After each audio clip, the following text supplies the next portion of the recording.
અમદાવાદમાં શાહપુરની આંબલીવાડી પોળ બીએપીએસ સંસ્થાના ઇતિહાસની સૌથી મોટી નિર્ણાયક ઘટનાની આ ભૂમિ છે। અહીં જ આજથી બરાબર 75 વર્ષ પહેલા 21 મે 1950ના રોજ શાસ્ત્રીજી મહારાજે યુવાન સંત પૂજ્ય પ્રમુખ સ્વામી મહારાજને સંસ્થાના પ્રમુખ તરીકે નિયુક્ત કર્યા હતા। આ લૌકિક ઘટનાનો પ્રમુખવાણી અમૃત મહોત્સવ સાબરમતી રિવરફ્રન્ટ પર ઉજવાયો। સંસ્થાના વડા પૂજ્ય મહંત સ્વામી સહિત 100થી વધુ સંતો ઉપસ્થિત રહ્યા।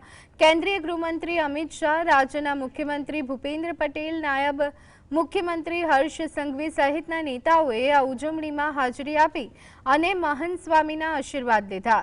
સાથે જ પ્રમુખ સ્વામી મહારાજ સાથેના સંસ્મરણો પણ યાદ કર્યા હતા।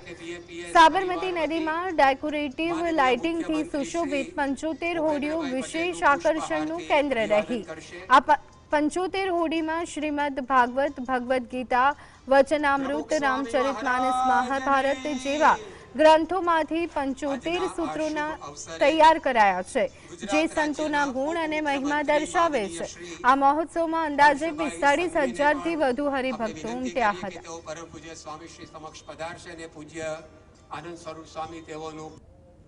તો એમના જીવનનો મંત્ર સેવા, ભગવાનની સેવા, ગુરુની સેવા, સમાજની સેવા, અનેક લોકોની સેવા। આખો આ કાર્યક્રમનો કેન્દ્ર બિંદુ એ થીમ છે તો એમનું જીવન, એમનું કાર્ય અને ઉપદેશ। એનો થીમ 4 વસ્તુ છે જે પ્રમુખ સ્વામી મહારાજના જીવનનો સાર છે। એક છે સેવા, બીજી વાત અહમ શૂન્યતા, ત્રીજી વાત છે શ્રદ્ધા અને ચોથી વાત છે વફાદારી।